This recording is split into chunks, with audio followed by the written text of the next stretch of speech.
Olá, está no ar o Espaço Livre. Hoje vamos falar sobre startups e empreendedorismo. Estima-se que existam cerca de 65 mil empreendedores no Brasil e 9 mil startups. Para falar sobre o assunto, recebo Alessandra Andrade, coordenadora do Centro de Empreendedorismo da FAAP. Obrigada pela presença, Alessandra. Eu que agradeço, Carol. Muito obrigada pelo convite. É uma honra estar aqui com vocês hoje. Alessandra, a definição de startup acaba gerando uma certa polêmica, né? Algumas pessoas acreditam que uma startup é qualquer empresa pequena, num estágio inicial. Outras defendem, né, que uma startup, na verdade, é uma empresa com baixo custo de manutenção. Qual que é a definição de startup? Nenhuma das duas, Carol. Vamos lá. Startup, na realidade, a definição correta é de uma empresa que, para crescer exponencialmente, não precise repetir o mesmo investimento. Então, isso tem muito acontecido com as empresas de tecnologia. Porque a partir do momento que você monta um sistema, para você replicar ele em qualquer lugar, você não precisa do mesmo investimento. E isso que classifica, né, uma empresa como startup, é essa possibilidade de crescer com escalonamento, então crescer exponencialmente. Então a gente está falando aí de milhões de usuários, mas sem ter que refazer esse custo inicial do investimento. E quando que o conceito começou a ser difundido aqui no Brasil? Ele é um conceito já do início dos anos 2000, mas que ficou muito mais forte nessa década. Qual que foi a primeira startup, né, que conseguiu crescer aqui no país, né, que realmente deu certo? O grande caso que a gente fala e a gente chama de unicórnio. Sabe por que a gente chama de empresa unicórnio? Já viu algum unicórnio? Também não. Então, que para acontecer essas startups que deram muito certo é raro, né? Os investidores investem numa série delas para que tenham um grande êxito. E aí, no caso do Brasil, o primeiro unicórnio brasileiro foi a 99, que foi vendida para um fundo chinês e aí conseguiu monetizar, né, todo esse investimento e tudo que foi feito. E qualquer pessoa hoje pode, na verdade, criar uma startup desde que tenha uma proposta inovadora, por exemplo, para o mercado? Você sabe que mudou muito, né, essa questão do ensino do empreendedorismo, né? E quando a gente fala em administração, principalmente, que a gente trabalhava muito com planejamento, projeções, isso não é mais factível no mundo de hoje, né? Então, eu acho que a primeira coisa que tem que levar em consideração na hora de abrir, quer seja uma startup, quer seja um negócio convencional, é você ter condições de realizar e resolver um problema. Então, a primeira pergunta é: que problema você resolve, para quem você resolve? A partir daí que você começa efetivamente a pensar numa startup, numa empresa. Aqui no Brasil a gente viu que as principais startups, né, empresas que deram certo, foram as ligadas à mobilidade e também relacionadas a delivery de comida, né? Que eu acho que isso falta. As pessoas cada vez mais precisam se locomover na cidade de outras formas e estão em busca, estão sempre naquele local, estão trabalhando, precisam pedir comida e faltava um pouco isso. Eu acho que as pessoas estão ficando mais no mobile, né? Elas estão mais digitando do que falando, conversando. E aí entram os aplicativos como um facilitador, né? Eu muitas vezes recebo alunos que falam assim: ah, professora, eu tenho uma ideia de um aplicativo. Eu falei: então vamos fazer o seguinte, você volta para casa e pensa, quando você tiver uma ideia de um negócio, a gente conversa.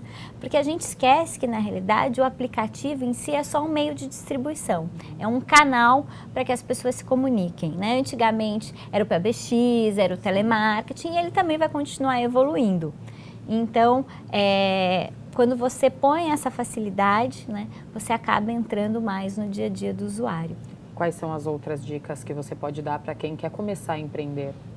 Primeiro, achei um problema para solucionar, né? E cada problema alguém tem que ter esse problema. Porque às vezes as pessoas falam assim: ah, eu tenho um problema, então eu tenho uma ideia.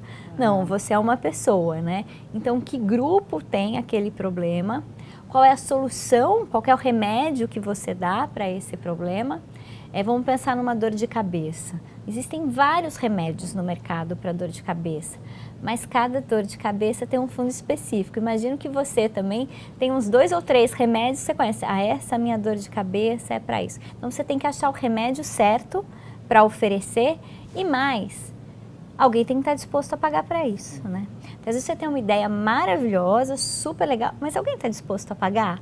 Se no final alguém não pagar, não fechou a conta, né? Por isso que muitas empresas, startups, acabam não dando certo logo de cara, né? Porque às vezes, e isso é muito legal de todo esse modo novo de pensar das startups, que já está permeando todos os tipos de negócios, inclusive os convencionais, que é a questão da prototipação e da validação. Antes, quando a gente ia montar um negócio, e eu aprendi assim, né? Quando eu estava na faculdade, você faz todo o planejamento, aí você faz todo o plano de negócios, faz todas as previsões, monta site, faz cartão, faz folder. Só que em nenhum momento desse planejamento todo, você parou para perguntar para o seu cliente se era isso que ele queria. Então hoje, quanto antes você chegar com a sua solução para o cliente, seja ela uma parcela, né? Seja a sua, que a gente chama de produto mínimo viável, né? Um MVP, seja a forma que for para entregar essa proposta de valor, aí você consegue validar se você tem um negócio ou não. Então hoje, isso é um pensamento que veio com as startups, até porque ficar corrigindo sistemas, né, é muito complicado. Então é melhor você faz um pouquinho, testa, faz mais uma outra parte e vai evoluindo. E com isso você consegue mudar um mindset que é importantíssimo, e principalmente aqui na cultura brasileira.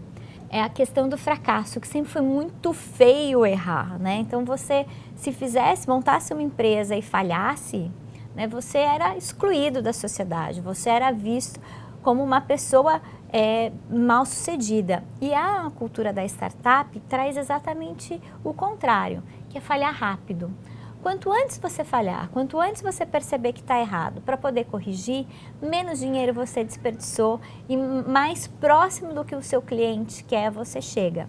Então, acho que isso é o mais importante de todo esse movimento que existe. E hoje a maior parte das startups, elas começam com recurso próprio dos sócios? Sim, sim. A gente fala que é friends and family, né? É passar o chapéu na família e nos amigos, porque a gente fala muito de investidor anjo, mas investidor anjo, ele precisa ter algo um pouco palpável antes de entrar, né? Ele não investe só numa ideia, você precisa ter minimamente comprovado que aquela ideia é viável e mais, isso é uma coisa muito importante de falar. Quem são os empreendedores por trás dessa ideia? A gente ainda tem uma cultura de fazer tudo muito sozinho, né? O meu negócio, meu. E esse movimento de startup, ele é colaborativo, ele é grupal. Então, quais são as capacidades do grupo para entregar aquilo que eles estão se propondo? Porque quanto mais habilidades você tiver, menos recursos você precisa buscar fora. Então é importante ter essa diversidade de habilidades dentro da equipe e sempre vai precisar passar um Families and Friends antes para conseguir fazer o mínimo para mostrar que aquilo é um produto viável. E como a gente conquista um investidor? A gente conquista um investidor, com muita lábia, né? Eu acho que a comunicação ela é fundamental para o empreendedor. A maioria dos concursos, e a gente pode pegar aí o mais famoso, o Shark Tank, né, da vida, é na lábia. A gente tem até a gente faz oficina sobre isso, que é um formato correto, né, dessa apresentação, que é chamada pitch. Pitch vem de elevator pitch, que parte da ideia de que imagina se você pegasse assim um elevador com o Bill Gates. E ele pudesse mudar a sua vida. Então, no tempo de um elevador, você tem 30 segundos para convencer o cara a te receber. Então, o pitch é mais ou menos isso. Normalmente, em concurso, a gente trabalha de 3 a 5 minutos, mas você tem que, em 3 a 5 minutos, falar absolutamente tudo da sua ideia, do que você já pesquisou, do mercado, quais são suas projeções. Então isso tem que estar muito, muito ensaiado, tem que estar muito ajustado e principalmente mostrar a capacidade dessa equipe de performar o que ela está se propondo. E no caso das startups, como funciona, por exemplo, então, o financiamento coletivo? Financiamento coletivo vai um pouquinho além, né? Porque você tira o pessoal, né? E você tira essa oportunidade do tete a tete, né? De você mostrar E aí vai mais da ideia, né? Das pessoas acreditarem na ideia, quererem comprar aquele produto e se sujeitarem a pagar antecipadamente por isso. Na realidade, é muito diferente a participação do investidor de um financiamento coletivo, né? O investidor, ele vira seu sócio. E quando você tem sócio, empreendedor tem patrão, né? Você tem que prestar contas, você tem que gerar resultado. O financiamento coletivo, você faz uma venda antecipada daquilo que você está se propondo. E aí você vai criar um pacote especial para que as pessoas queiram te ajudar a concretizar isso. Mas é importante saber que você está vendendo, então você vai ter que ter uma entrega, né? O investidor, ele vai te cobrar a entrega, mas não é uma venda do produto, e sim da empresa. E você acredita que o investimento em startups no Brasil ele ainda é pequeno, né? Porque os investidores ainda têm medo, né, de colocar seu dinheiro ali num negócio que é relativamente novo no país? Eu acho que o problema é um pouco maior do que esse. E eu acho que aqui a gente está num ambiente correto para falar sobre isso. O problema chama-se legislação brasileira. Se você é um investidor nos Estados Unidos e você põe dinheiro numa startup e aquela startup quebra, você perdeu o dinheiro. Ponto. Se você é um investidor no Brasil e você põe o dinheiro numa startup, você é sócio dessa startup, você é responsável por tudo que possa acontecer com essa startup e isso acaba, inclusive, contaminando outros negócios que esse investidor tenha e também a sua própria pessoa física. Então, a legislação brasileira não facilita com que as startups proliferem no Brasil. Alessandra, a gente vai continuar falando desse assunto daqui a pouco. O Espaço Livre vai para um rápido intervalo e já volta. Não saia daí.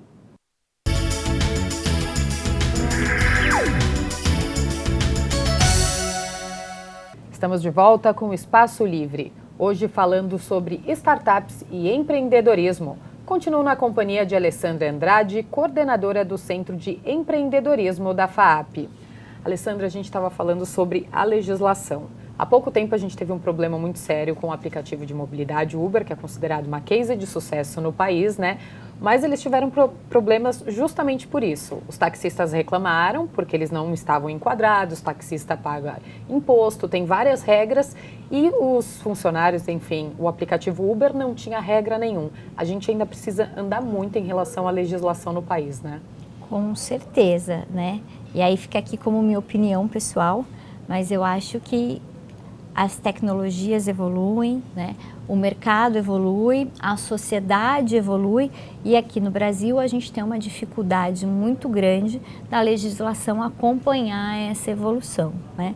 Aqui a gente tem aí dificuldade em fazer as nossas reformas e isso com certeza impacta em trazer novas tendências, né? Novas formas, né? de se relacionar e o Uber é um grande exemplo disso.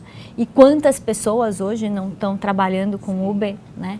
Então, como é que essas novas tecnologias podem impactar positivamente a sociedade de uma forma que elas sejam legais, né? E que seja justo para todo mundo.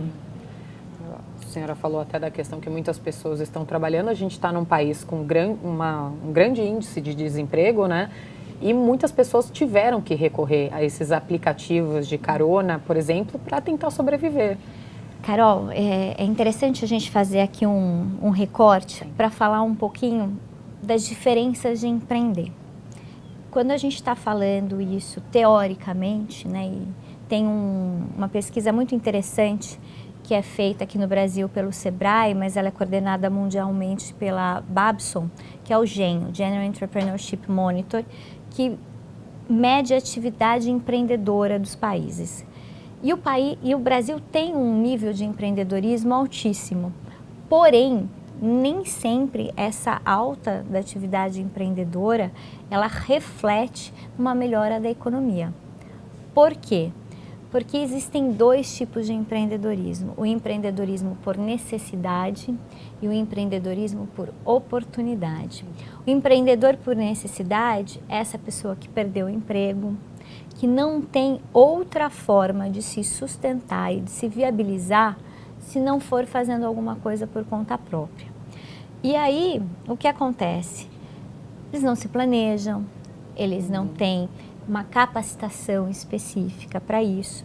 Se confunde muitas vezes uma habilidade técnica com uma habilidade gerencial, que é completamente diferente, né? Uma coisa é você saber passar a fiação, você é um eletricista, e outra coisa é você ter uma empresa que presta esse serviço. Completamente diferente as capacidades que você precisa desenvolver. E aí, então, esses empreendedores por necessidade, eles têm pouco dinheiro para investir, pouca capacitação, muitas vezes, e se ele arrumar um emprego, ele fecha a empresa e volta para o mercado. Então, são empresas que têm uma mortalidade muito alta, nem sempre porque a empresa quebrou, mas porque nunca foi a primeira opção empreender para aquela pessoa.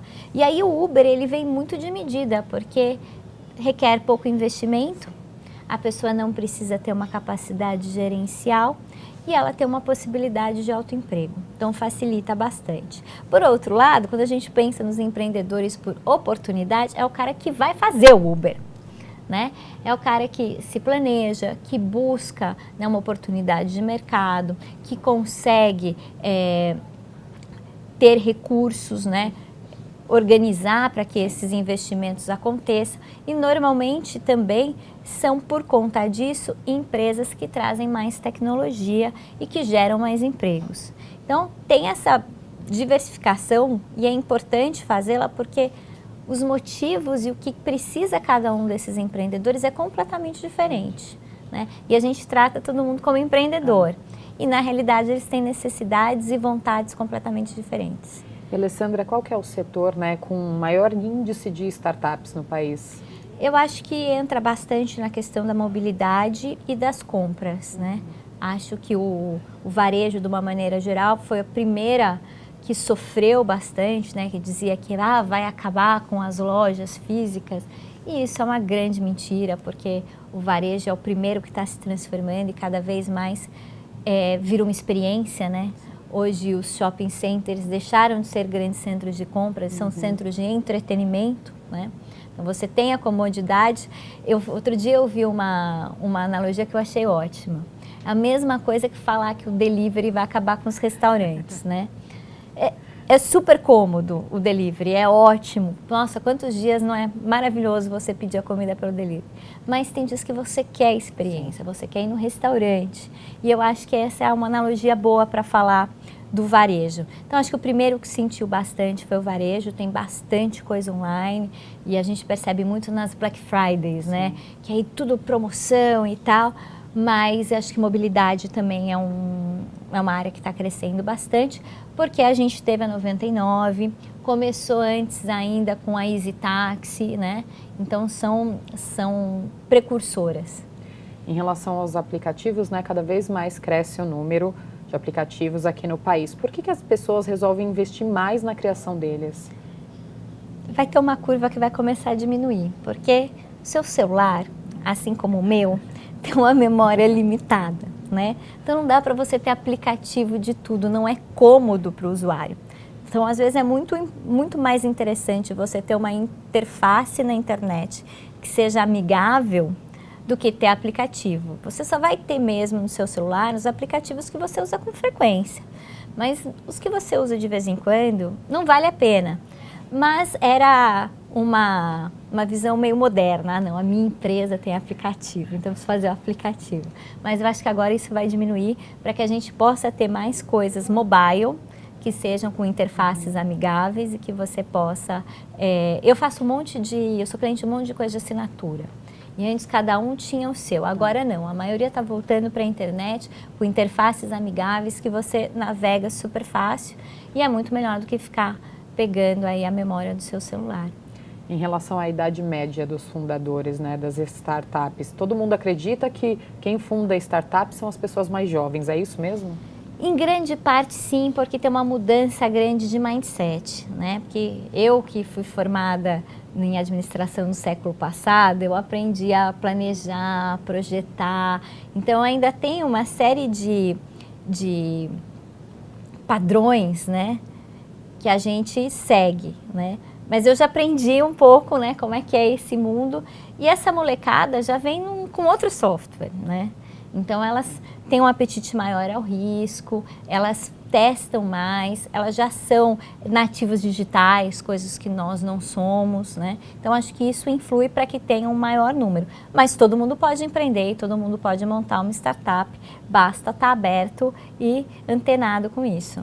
E os homens, eles ainda são a maioria, né, nas equipes. Existe uma explicação para isso? Existe, eu acho que os homens são mais arrojados. Eu faço um pós-MBA que é só para mulheres, né? E é engraçado que a gente está tendo essas conversas, né? De por que as mulheres, né, às vezes não chegam no topo, né? Então, uma coisa que é muito comum entre nós mulheres, que a gente sempre se pergunta se a gente sabe o suficiente, se a gente estudou o suficiente. Não é porque o mundo é machista, é porque nós temos também uma formação machista. Então, acho que eu nunca vi um homem se perguntar, eu estudei o suficiente, será que eu estou pronto? Mas a gente se pergunta. Sim. Então, eu acho que essas profissões que precisam um pouco mais de arrojo acabam tendo uma dominância masculina. Mas eu acho que aí entra de novo a questão do mindset. Eu acho que é mais por conta de mindset do que por capacidade. E, Alessandra, qual que é o papel, né, dos mentores numa startup?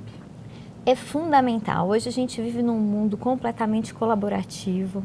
As pessoas querem, de alguma forma, retornar para a sociedade o que elas aprenderam, o que elas acertaram e o que elas erraram, né?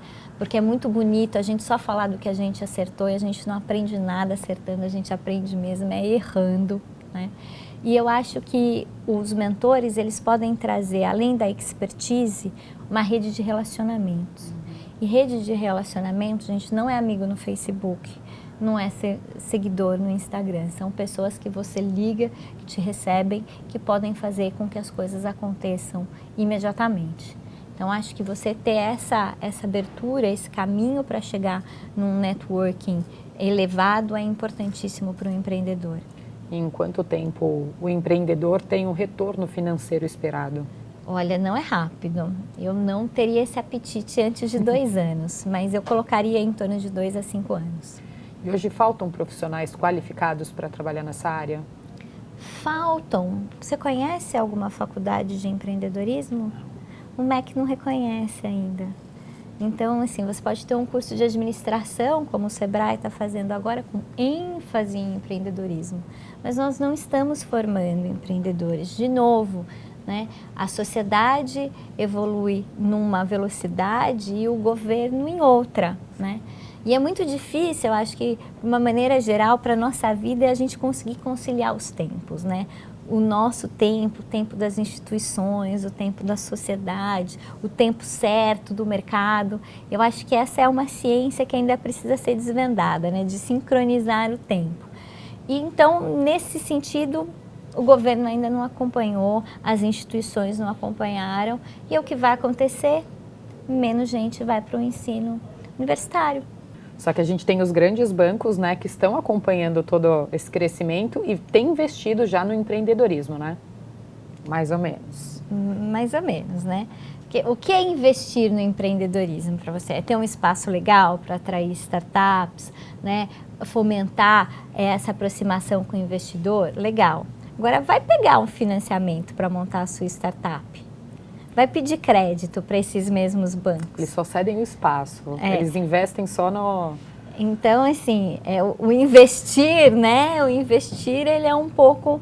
Eles estão se aproximando. Apoiando. Isso é a verdade. Estão aproximando desse movimento, eles estão abrindo espaços, eles estão conhecendo, eles estão vivenciando, mas ainda, assim, eles ainda só colocaram o pé na piscina, né? Não entraram de cabeça. E, Alessandra, segundo o censo, né, da Starters de 2017, a maior parte das startups do país, elas são das regiões Sul e Sudeste. A gente pode dizer, então, que são as duas regiões, né, onde a inovação mais cresce no país? Eu acho que sim, assim, até porque são duas regiões que já eram muito desenvolvidas, industrialmente falando, que tem uma rede aí educacional forte, e você tem aí também principalmente no Sul, se você pegar aquela região de Blumenau, Jaraguá do Sul, né? são povos que já tinham um traço de associativismo muito forte, né? Então esse trabalho colaborativo já existia.